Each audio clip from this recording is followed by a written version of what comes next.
皆さんこんにちは。今日は最後のひらがなの動画です。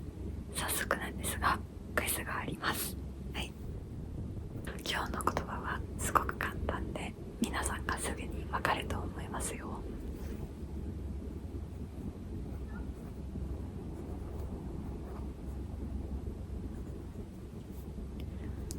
最初の言葉はこれです。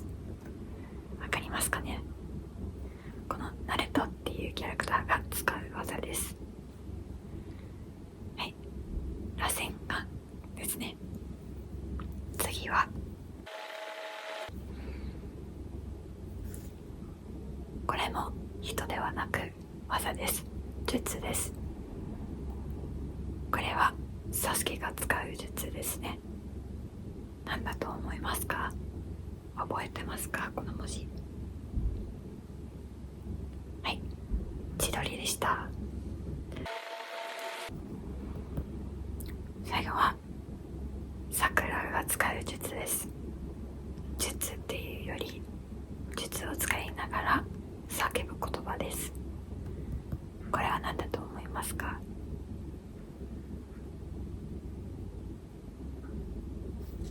シャンナローでした。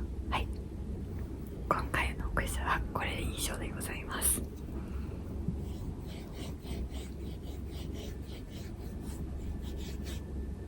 じゃあ今日はですね、和をを一緒に勉強していきたいと思います。では Today we are going to be studying 和を and this is your last set of Hiragana characters. The reason this is on a different line is because it doesn't appear in the line when you look at the alphabet. So when you look at the Japanese alphabet in any sort of chart, it's going to look something like this. So when you write out the Japanese alphabet, it looks something like this. Each row is its own set. This is the A column, the E column, the U column, the A column, and the O column. And so wa goes here and wo goes here, and then is its own special character down here because it's the only character, the only consonant that doesn't go with the vowel. So usually when people say the alphabet instead of singing the whole song, if they want to know what order something is in when they're trying to look up something in alphabetical order, they might say akasata na mayara wa.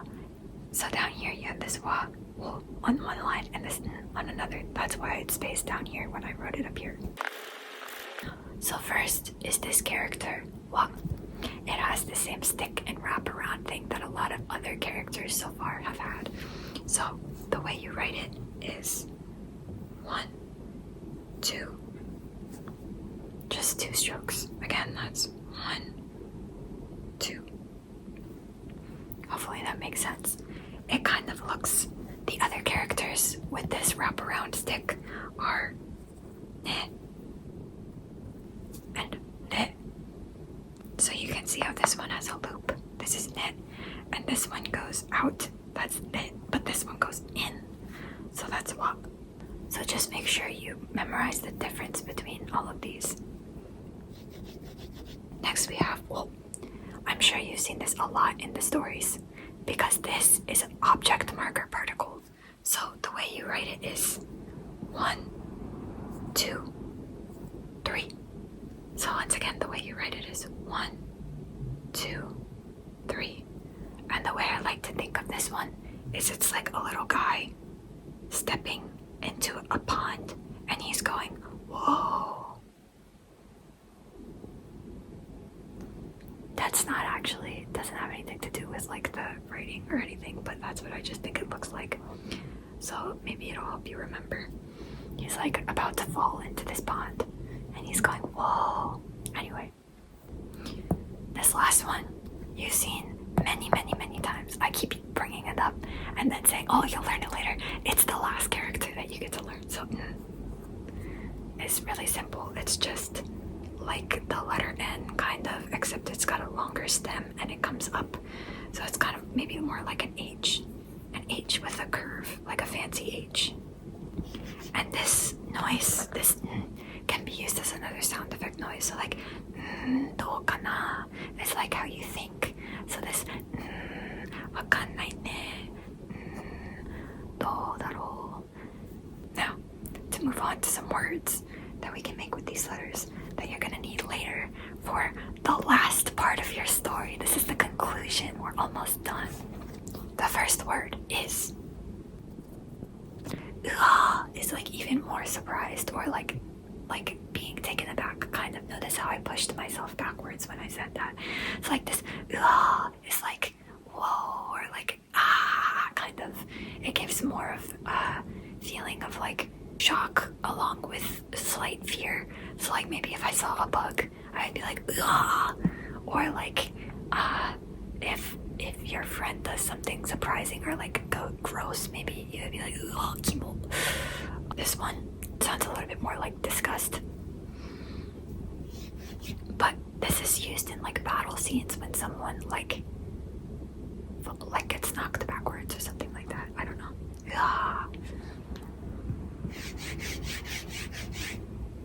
The second word I'm gonna have you learn uses this, and it's the word shinken. Shinken. So you're probably thinking, I have never heard this in my life. I don't know what this means. That's okay. It's not a very common word, but I needed it for the story. So shinken ni, because this is like kind of an ly when it's attached to sometimes when it's attached to words. So shinken ni means like seriously. Shinken means serious, and then this adds like a ly. So he very seriously conveyed his thoughts, or shinken ni yu is to like very seriously, to say something in all seriousness, to say something very seriously, when it's supposed to be like, you're like, are you sure about this? And it's shinken ni yu dato shitara, he says it like he means what he says. Next we have another one that uses this wa. You're not going to see this included in very many words, but it does come up so frequently as a particle. So this awaseru is the root form of the verb to match with. Ugoki o awasete, that means match your movements with somebody. So like when people are in sync in battle, they'll sometimes say ugoki o awaseteru. Watashi ni awasete means like match your movements with mine, like follow my timing, or follow my lead, or follow what I'm doing, like match up with me. Alright, so this is either like sync with someone or match with someone. Sorry, I probably should have written that down before I went into the explanation of the word, but you know. Okay, this next one I feel like I've taught you before, but you probably need a review because it's been a while. This does not include either of these two. It's just something that you need to know for the story from now on. Did I teach you shikata nai? Shikata ga nai. If I didn't, now you're going to learn. This is shikata naku. If you say shikata naku shita or shikata naku, fill in the blank with the verb, it means like you couldn't help but do this thing, so you're like very reluctant to do it, but you did it anyways. So either can't help but do blank, or reluctantly do blank. Those are the two meanings. The next thing we have is, so try to read this. This word is very similar to another word that we just learned. It's aseru. It's similar in pronunciation to awaseru, but this aseru means something completely different. So remember how awaseru was like to match your movements? This is to panic. It's either to panic or like to fret over something. It usually means like you're like kind of scrambling a little bit, or like you're hasty about something. Next we have ski. So you might think, but I remember this word ski. Ski means like, doesn't it? Ski is like a confession word, like pizza ga suki, I like pizza. Anata ga suki, I like you. this is different. This is a completely different word. That's why we need kanji. This is why kanji is useful. So suki also means like an opening. So you probably heard in anime like sukiyari and they punch, and that's like you have an opening, like you are wide open. So this suki here is like an opening in somebody's defenses. So その隙にパンチを入れた means like, oh, well, you'll find out because that's the sentence that I used in the story. But anyway, punch is obviously punch. でしょ? Okay. 好き.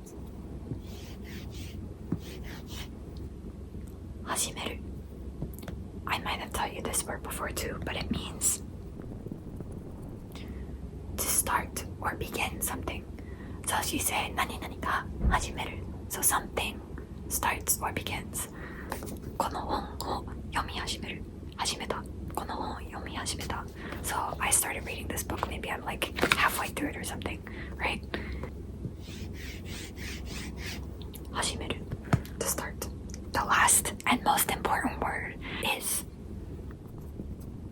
So there's various conjugations of this word, but I think the only one that appears in the story is this middle one right here, 踊る.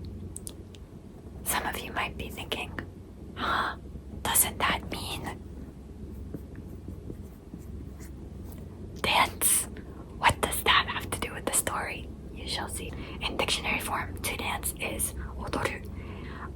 But 踊り is like this 踊り始める would be to start dancing. Okay, that's your last word. On to the story. Are you ready? This is your last reading comprehension test. Make sure to pause this video and try to read it aloud before I read it to you to actually test your reading comprehension. No cheating and just listening to me read it. That's gonna help you so much less than if you actually tried. Alright, now, for the last time, I'm going to read this to you in 3, 2, 1. うわぁ、ナルトが倒れた。こいつらに勝つ方法は一つだけだ。それは、焦る桜にカカシが真剣に答える。ダンスバトルだ。カッパがカカシの動きに合わせて踊り始める。その隙にパンチを入れた。第7班のみんなも仕方なく踊り始めてカッパたちに勝ったのだ。How did you do? Hopefully your comprehension improved a little as I read it aloud. Now, we're going to put subtitles on it so you can fully understand every word in the story. うわぁ、ナルトが倒れた。こいつらに勝つ方法は一つだけだ。それは、焦る桜にカカシが真剣に答える。ダンスバトルだ。カッパがカカシの動きに合わせて踊り始める。その隙にパンチを入れた。第7班のみんなも仕方なく踊り始めてカッパたちに勝ったのだ。おしまい。Congratulations, you have now completed Hiragana. You now know all the Hiragana. You can be a Hiragana master and maybe even start looking at manga now. Yay, good job. I'm so proud of you. If you made it to the end of this series, make sure to comment something using Hiragana if you download the Japanese keyboard on your phone. And the Romaji version, it's pretty easy to type. You can just type it, comment whatever your favorite word was this that you learned from this or something, but try and use it so that you don't forget it. There's other interesting thing that I want to point out before we end the video, and that's that there is indeed a we, and there is indeed a we. Nobody uses them anymore. They just exist, but like they're outdated and they're not a part of the language really. But I'm still gonna show you what they look like. We looks like this, but they don't use it anymore because you just have katakana. It just looks like this now, and then that. So this one's very interesting and complicated, but it's like a with, then you go down and make like a little M kind of shape and have a little stick up that goes that way. So you don't need to know those at all for any reason other than just to flex on other Japanese learners that probably don't even know that those exist. So there you go. To be continued in the katakana series. Suzuku. Until next time.